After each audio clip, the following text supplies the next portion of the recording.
Meus prezados e queridos irmãos da TV Caminho Livre, graça e paz do Senhor Jesus. Gravei um vídeo recentemente onde, mais uma vez, eu procurei salientar, com evidências bíblicas, de que o sábado não fora dado antes de Moisés. O mandamento do sábado não fora instituído antes de Moisés. Citei alguns textos e, como era esperado, recebi algumas críticas, tentando dizer o contrário, com base em Gênesis 2, tal. Eu já sabia que isso iria acontecer. O irmão Castro, lá de Belém, inclusive me lembrou de um outro texto que se encontra em Neemias, nós vamos analisá-lo daqui a pouquinho, onde, na minha modesta opinião, é o texto mais claro, né, que afirma que o sábado não foi dado antes de Moisés. Enfim, eu queria hoje trabalhar mais alguns detalhes dessa questão do sábado, tendo em vista Gênesis capítulo 2, Neemias capítulo 9, e fazer algumas afirmações com relação àquilo que está presente na palavra de Deus. Vamos então começar com Gênesis capítulo 2, o tradicional texto de Gênesis capítulo 2. Vamos lá. De 1 a 3. Assim, pois, foram acabados os céus e a terra, e tudo o que neles há. E havendo Deus, só um detalhe, foram acabados os céus e a terra. Ou seja, esse universo que a gente conhece também foi acabado, juntamente com a terra. E havendo Deus terminado no sétimo dia a sua obra, veja que a afirmação bíblica está no singular e não no plural. Deus fez várias coisas, né? Criou muitas coisas, mas essa criação ela é expressada aqui como sendo uma única obra. A obra de criação como um todo, está no singular. E havendo Deus terminado no sétimo dia a sua obra que tinha feito, descansou nesse dia de toda a obra que tinha feito. E Deus abençoou o sétimo dia e o santificou. Veja, por que Deus abençoou o sétimo dia e o santificou? Porque nele descansou do que mesmo? De toda a obra que como Criador tinha feito. Então Deus abençoou e santificou o sétimo dia, porque antes ele fez o que no sétimo dia? Descansou. O que significa esse descanso? Muita gente não entendeu ainda. Por adventista, o descanso de Deus é apenas um exemplo de Deus, porque Deus não se cansa. A gente não vai entrar nesses detalhes, que inclusive já falei muito sobre isso. Para o adventista, o descanso de Deus tem que ser levado em consideração apenas sob o aspecto do exemplo. Não, Deus está nos dando exemplo, né? Estaria nos dando um exemplo de que nós também devemos descansar nesse dia. Vamos ver que o negócio é muito mais profundo do que simplesmente exemplo, né? Deus dar exemplo quando ele descansa. Leiam comigo Gênesis capítulo 3, verso 8, aí na frente. Já depois da queda, verso 8. Ao ouvirem a voz do Senhor Deus, olha o detalhe isso aqui, ó, é um detalhe, eu mesmo nunca me foquei nesse detalhe aqui, nunca trabalhei esse detalhe que nós vamos ver agora, mas é necessário a gente analisar as implicações desse detalhe aqui, ó. Ao ouvirem a voz do Senhor Deus, que andava no jardim. Andava no jardim. Onde é que Deus estava? No jardim. Que jardim é esse? Jardim do Éden. Jardim do Éden. Deus andava no jardim quando soprava o vento suave da tarde. O homem e a sua mulher se esconderam da presença do Senhor Deus entre as árvores do jardim. Deus, Senhor Deus, que andava no jardim. Isto aqui tem que ser analisado. Deus andava no jardim. Deus estava no jardim. A presença de Deus foi manifestada no jardim. Quando Deus descansa ali no sétimo dia, Ele está decretando o início de um novo mundo, não simplesmente de um outro planeta. Um novo mundo, uma nova dimensão, onde Ele estaria agora habitando com suas criaturas. O fato de Deus descansar significa isso. Quando e onde você descansa? É na sua casa que você descansa. É na sua casa que a sua alma descansa, que o seu corpo descansa. É na sua casa. A gente só descansa mesmo na nossa casa. Então veja, Deus abençoou e santificou o sétimo dia,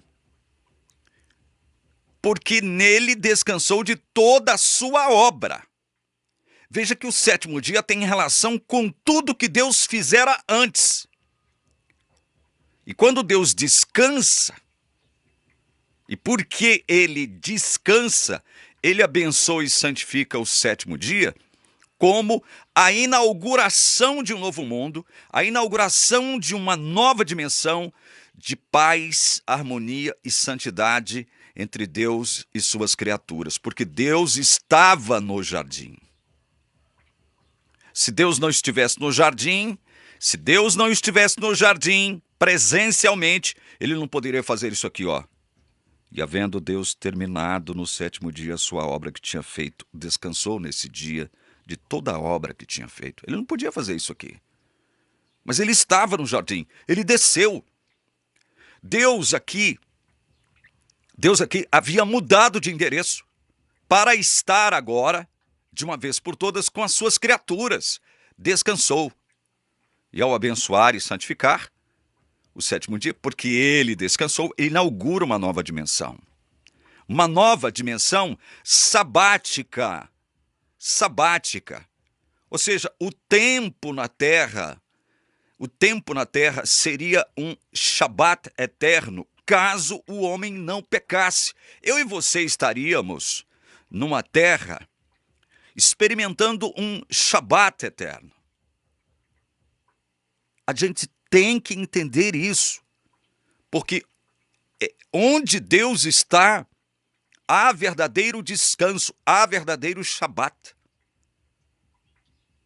Vocês estão percebendo? Deus andava no jardim, Deus estava no jardim, Deus desceu, mudou de endereço por causa de suas criaturas, especialmente por causa do homem. Mas aí vem o pecado. Aí entra o pecado.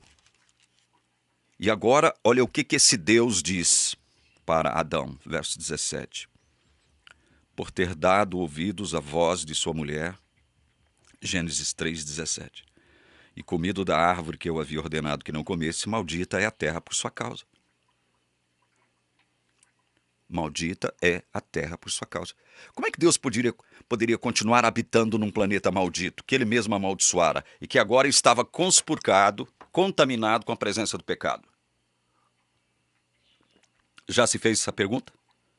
Como é que Deus, que antes estava no jardim, como é que um Deus que descansa, como que querendo dizer o seguinte, olha, estou na minha casa com os meus filhos, mudei de endereço, isso aqui é meu lar a partir de agora, e ao abençoar e santificar o sétimo dia, porque Ele havia descansado, Ele estava dizendo com isso que havia inaugurado um novo mundo, uma nova dimensão sabática. Só que o pecado entra. E quando o pecado entra, o que Jesus tem que fazer? Antes do pecado, no fim de tudo, Ele desce e descansa. Mas aí o pecado entra. Leiam comigo Neemias. Vejam como, quando você estuda a Bíblia, prestando atenção em alguns detalhes, esses detalhes, eles acabam sendo determinantes para que a gente possa alcançar um novo entendimento uma nova compreensão, ou até mesmo ampliar e aprofundar esse mesmo entendimento, essa mesma compreensão que nós já tínhamos acerca de algo. Neemias capítulo 9, versos 13 e 14. Foram esses os textos que o meu irmão Castro, lá de Belém, me sugeriu. Eu havia esquecido desse texto aqui. Olha o detalhe desses 2 versículos aqui de Neemias 9. Olha. Desceste sobre o monte Sinai. Opa, pera lá. Desceste sobre o monte Sinai. Desceste. Mas Deus já não estava aqui? Aquele Senhor Deus que andava no jardim, não estava aqui? Ele não descansou aqui? Ele já não estava aqui? Estava. Estava, mas por conta da entrada do pecado, o mundo já não era mais puro, as suas criaturas já não estavam mais em harmonia com ele. O que ele fez? Subiu de volta para o céu. Aí no Sinai, o que acontece? Desceste sobre o monte Sinai. Desceste.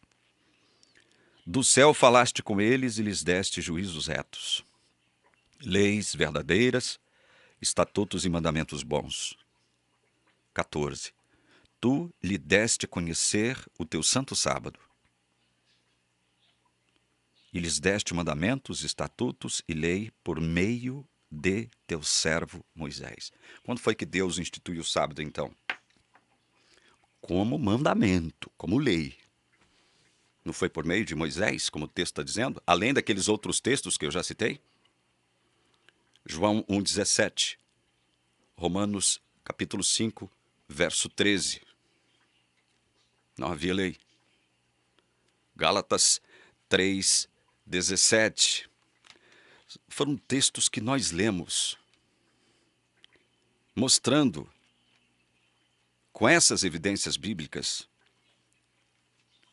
o que nós já estamos afirmando aqui há algum tempo. Não havia mandamento de se guardar sábado antes de Moisés. Esse texto de Neemias aqui é claro, além do detalhe que esse Deus criador teve que descer. Quem foi que criou todas as coisas? Segundo João, capítulo 1, de 1 a 3, foi o Verbo. O Verbo era Deus e estava com Deus no princípio. Veja, no princípio, o Verbo já era Deus.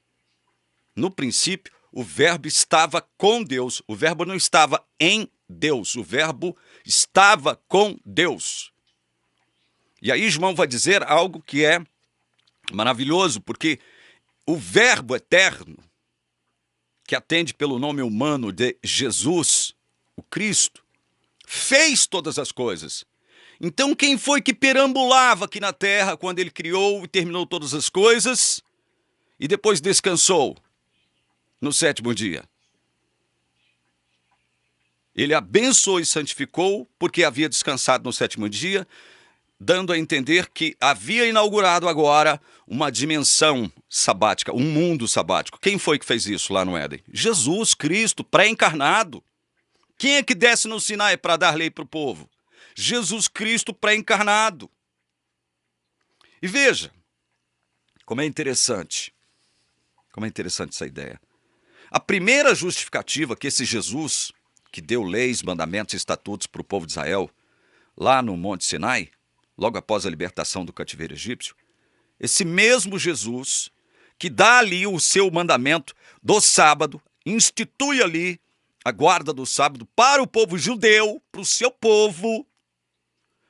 Ele diz, Êxodo 20, de 8 a 11, lembre-se do dia de sábado para o santificar. Durante 6 dias você pode trabalhar e fazer toda a sua obra. Mas o 7º dia é o sábado dedicado ao Senhor seu Deus. Quem é esse Deus? Jesus Cristo. Não faça nenhum trabalho. É lógico que a Trindade está embutida aqui, né? Não faça nenhum trabalho nesse dia. nem você, nem o seu filho, nem a sua filha, nem o seu servo, nem a sua serva, nem o seu animal, nem o estrangeiro das tuas portas para dentro. Olha a primeira justificativa que Jesus dá para o povo de Israel guardar o sábado. Olha a primeira justificativa. Por que eles deveriam guardar e santificar o sábado agora? Porque em 6 dias fez o Senhor os céus e a terra, o mar e tudo que neles há, e ao 7º dia descansou. Ou seja, demarcou o novo mundo que ele estava criando como seu mundo também, a sua casa agora.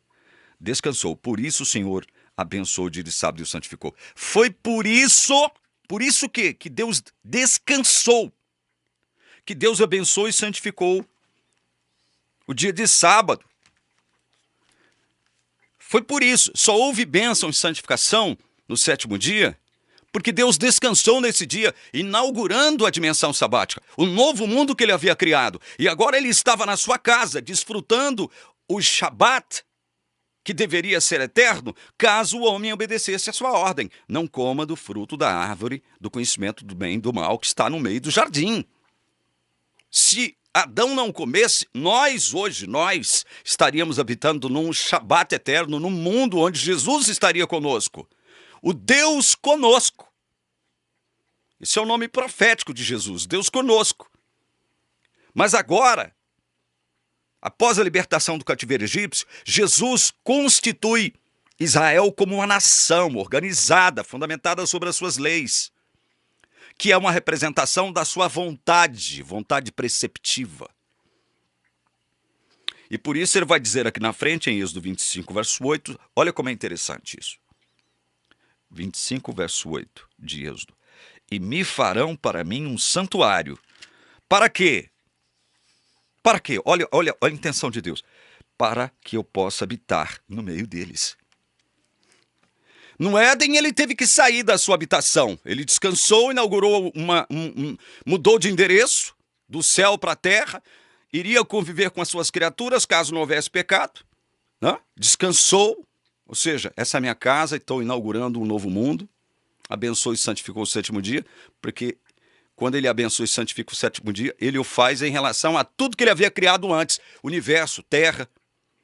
Mudou de endereço, estava com a gente, Adão e Eva, né? Mas o pecado é cometido, o pecado conspurca essa pureza e santidade que havia na terra, ele amaldiçoa a terra, tem que voltar para Deus.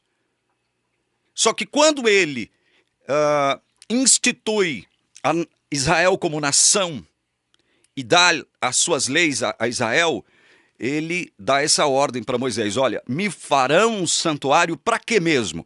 Para que eu possa habitar no meio deles.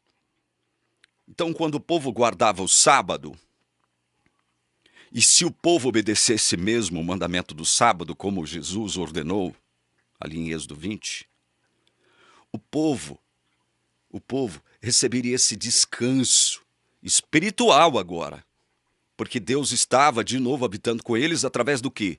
Através das normas, das leis e estatutos que giravam em torno do santuário. O centro da vida do povo deveria ser o santuário, suas leis, normas e estatutos. Transgrediam um mandamento moral, tinha um mandamento cerimonial para devolvê-lo à comunhão com esse Deus que habita no meio do povo. Ou seja, transgredir um mandamento moral, tem a lei cerimonial para devolvê-lo de volta à relação harmoniosa com esse Deus gracioso que habita no meio do povo. O sábado, então, tem a ver com a habitação de Deus com o ser humano. O sábado tem relação direta com o tabernáculo, com o templo, com o santuário. Percebam isso, meus queridos irmãos. Então Deus desceu no Sinai, como diz o texto de Neemias. Deu leis para o povo, instituiu a nação de Israel e ali institui o sábado enquanto mandamento. Antes não havia. Mas agora ele faz um pacto com a sua nação, a nação que ele escolheu, para que essa nação o representasse na terra. Só que Israel falha. Israel falha em obedecer a Deus. E aí o profeta Isaías reverbera coisas estranhas para nós acerca de Deus. Olha, Isaías 43, 24. Olha o que Deus diz através do profeta Isaías para o seu povo. Você não me comprou cana aromática, nem me satisfez com a gordura dos seus sacrifícios.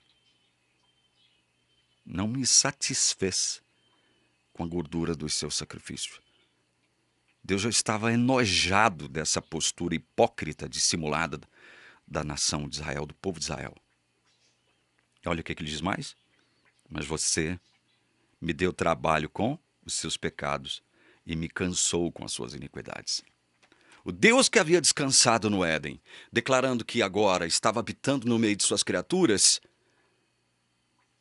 teve que subir de novo, porque ele não poderia descansar no mundo de pecado, não poderia habitar com suas criaturas no mundo de pecado. E ele amaldiçoou a terra por conta disso.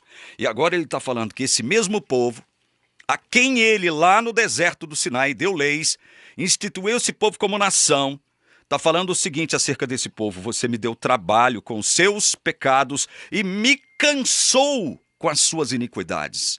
Deus estava cansado de observar pecados de quem? De todas as nações da terra? Não! Cansado de observar pecados e rebeldia no meio do seu próprio povo a quem ele havia escolhido. Deus estava cansado disso. Deus estava enojado disso. No início do livro de Isaías, Deus diz ali, olha, capítulo 1, a partir do verso 4. Ai desta nação pecadora, deste povo carregado de iniquidade, são descendência de malfeitores, filhos que praticam o mal, rejeitaram o Senhor, desprezaram o Santo de Israel, voltaram para trás. E aí continua: por que vocês insistem em ser castigados? Por que continuam em rebeldia? Toda a cabeça está doente, todo o coração está enfermo. Não tem nada ação no ser humano carregado de pecado. Não tem nada ação. Não existe neutralidade aqui, está todo mundo perdido, condenado. Desde a planta do pé até o alto da cabeça não há nada ação, a não ser feridas, contusões e chagas abertas, umas e outras que não foram limpas, nem atadas, nem tratadas com azeite. A terra de vocês está devastada, as cidades foram consumidas pelo fogo, quantas lavouras os estrangeiros as devoraram na presença de vocês, e a terra se acha devastada como uma destruição feita por estrangeiros. A filha de Sião foi deixada como cabana na vinha, como choupana no pepinal, como cidade sitiada. Se o Senhor dos Exércitos não nos tivesse deixado alguns sobreviventes, já nos teríamos tornado como Sodoma e semelhantes a Gomorra. Apesar de tudo isso, Deus ainda trabalhou no sentido de preservar um remanescente. Deus trabalhou no sentido de preservar um remanescente. Verso 10 de Isaías 1. Príncipes de Sodoma, escutem a palavra do Senhor. Povo de Gomorra, dê ouvidos à lei do nosso Deus. O Senhor diz: de que me serve a multidão dos sacrifícios que vocês oferecem? Estou farto dos holocaustos de carneiros e da gordura de animais cevados. Farto. Não me agrado do sangue de novilhos, nem de cordeiros, nem de bodes. Quando comparecem diante de mim, quem requeriu de vocês esse pisotear dos meus átrios? Não me tragam mais ofertas vãs. O incenso é para mim a abominação. E também as festas da lua nova e os sábados. E a convocação das assembleias. Não posso suportar iniquidade associada à reunião solene. O que estava acontecendo com o povo? Para quem Deus deu suas leis, instituiu esse povo agora como nação.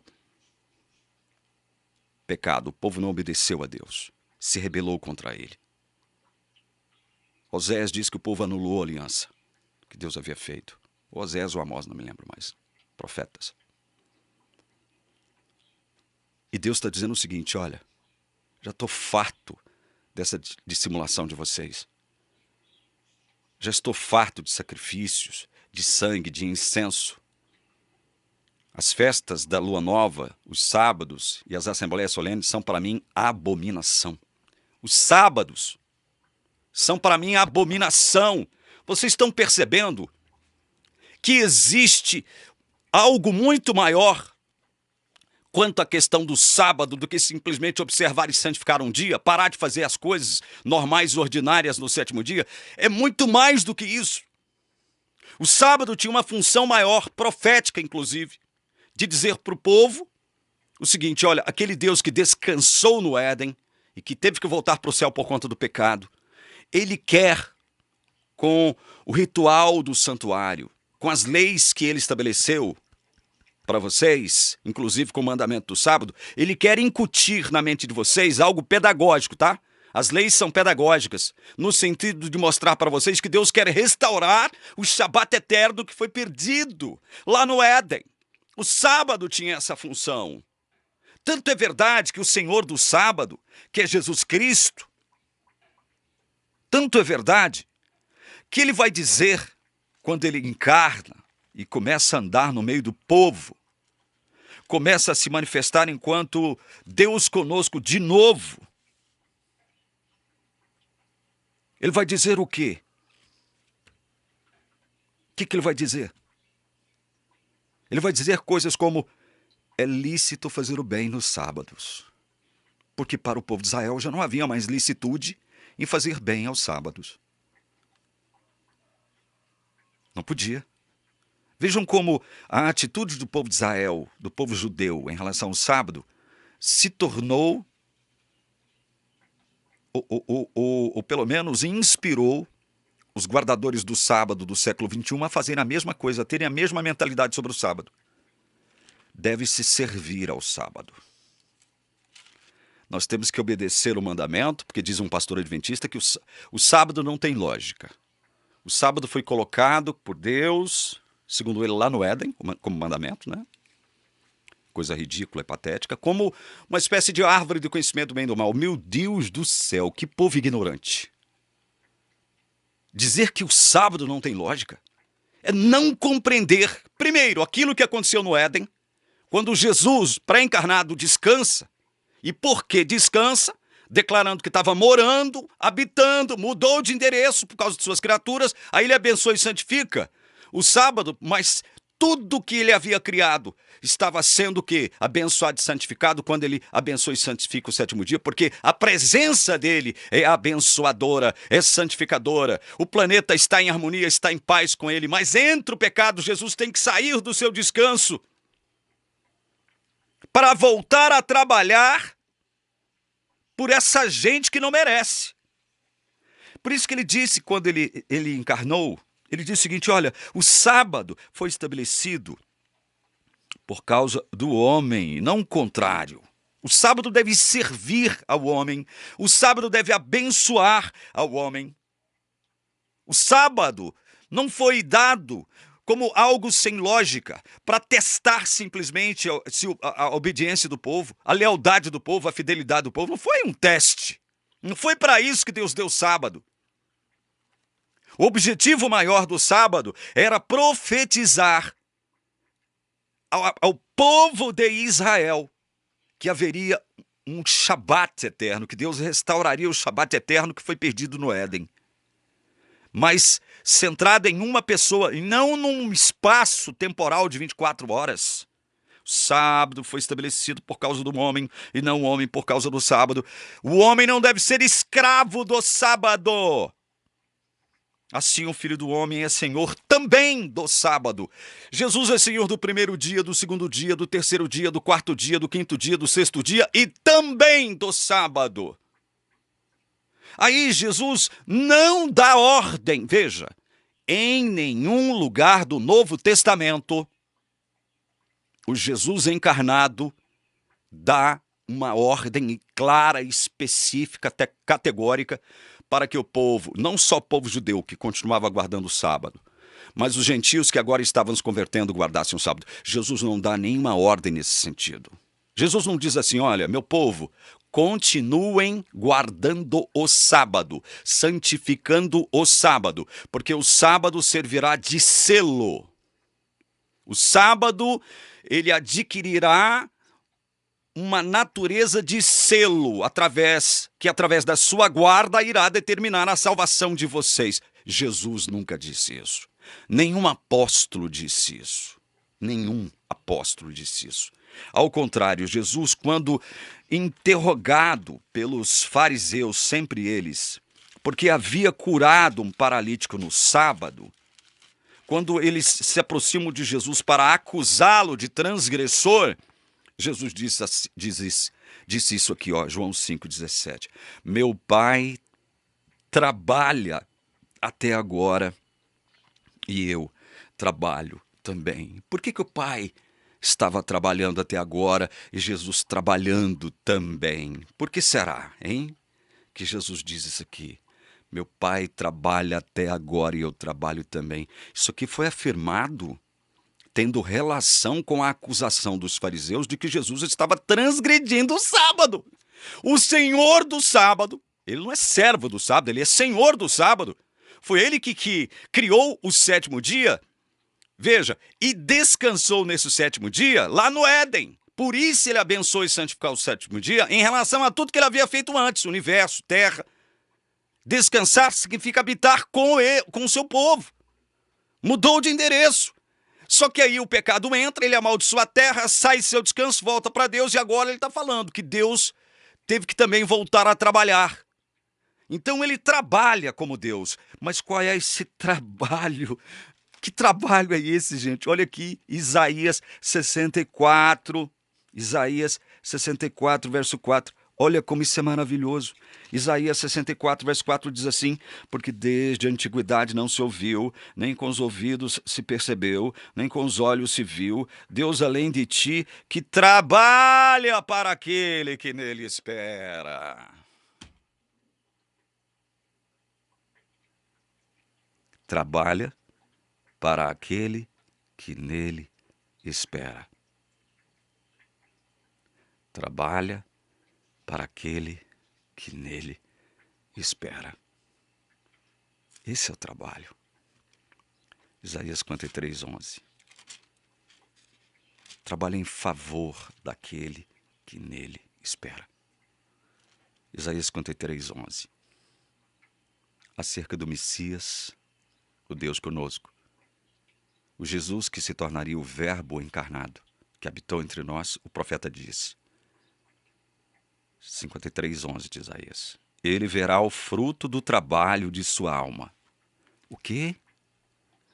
Ele verá o fruto do trabalho de sua alma. Ele verá o fruto do trabalho de sua alma e ficará satisfeito.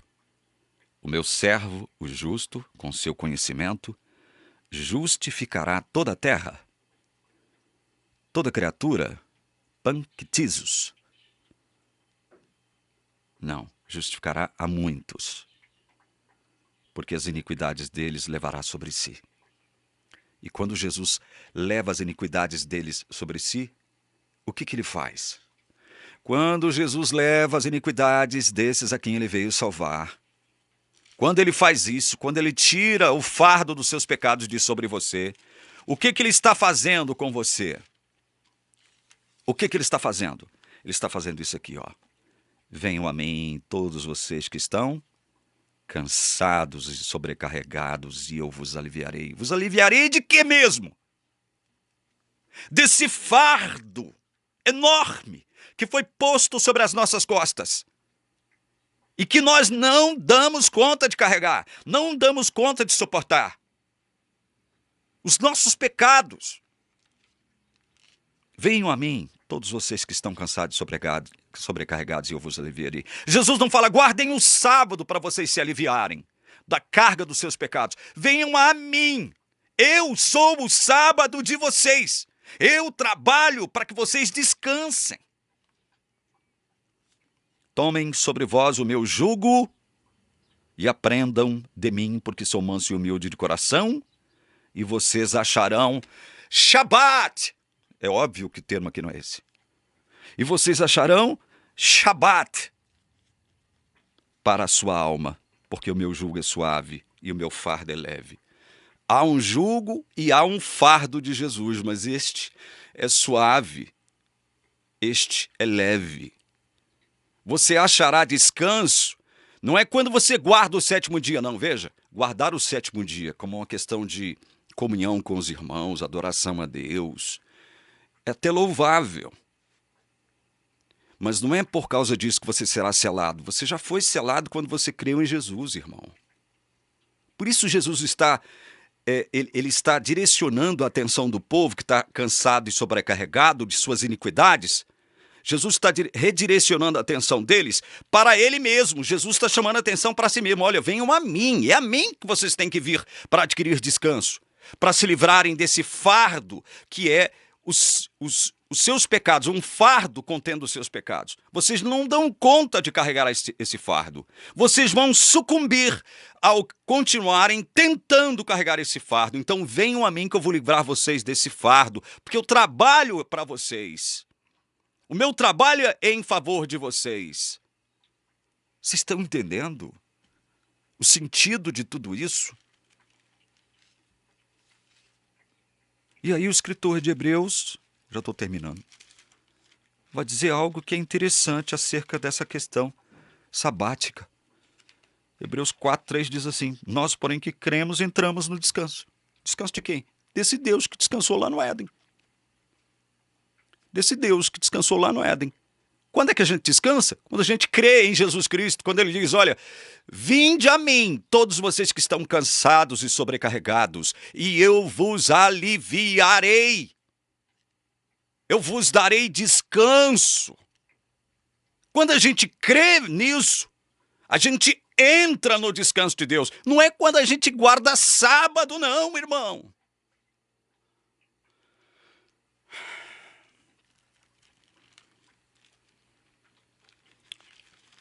Tem um texto aqui de 1 aos Tessalonicenses, que fala sobre a volta de Jesus. Vamos lá?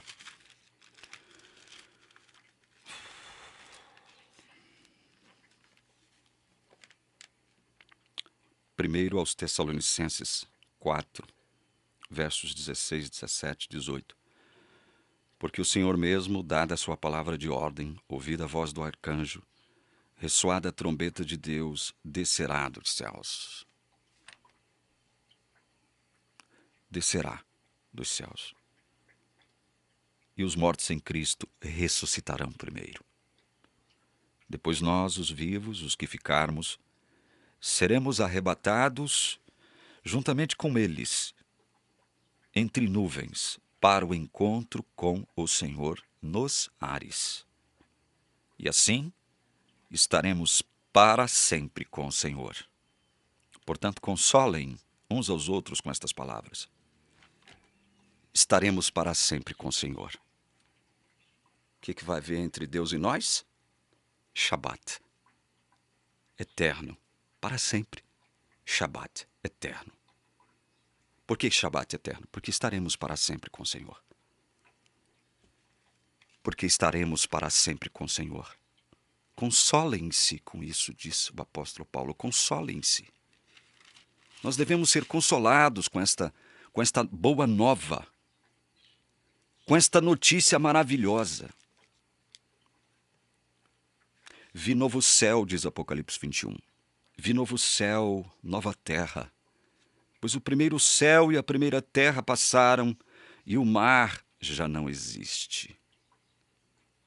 Novo céu, nova terra, restauração do Shabat perdido no Éden. Olha o verso 22, não vi nenhum santuário na cidade, porque o seu santuário é o Senhor, o Deus Todo-Poderoso e o Cordeiro. Deus Todo-Poderoso e o Cordeiro estarão voltando para habitar para sempre com o ser humano aqui, no novo céu, nova terra. Nova terra. Shabat eterno. E aqui não fala do Espírito Santo. O Espírito Santo está aqui. O Espírito Santo já está aqui. O Espírito Santo está aqui na terra. O lugar do Espírito Santo é aqui na terra, não é no céu. Ou vocês duvidam disso? Ou vocês duvidam das palavras de Jesus aqui em João 14, verso 16, quando diz: E eu pedirei ao Pai, e Ele lhes dará outro Consolador, a fim de que esteja com vocês para sempre. Deus Pai e o Jesus, o nosso Cristo, descerão para inaugurar uma nova terra, restaurar o Shabat eterno que foi perdido no Éden. Mas e o Espírito Santo? Não fala do Espírito Santo, não fala porque o Espírito Santo está conosco. E não existe aquela história de Ellen White falando que o Espírito Santo se retirará de nós e nós ficaremos por nossa conta diante de Deus. Mentira!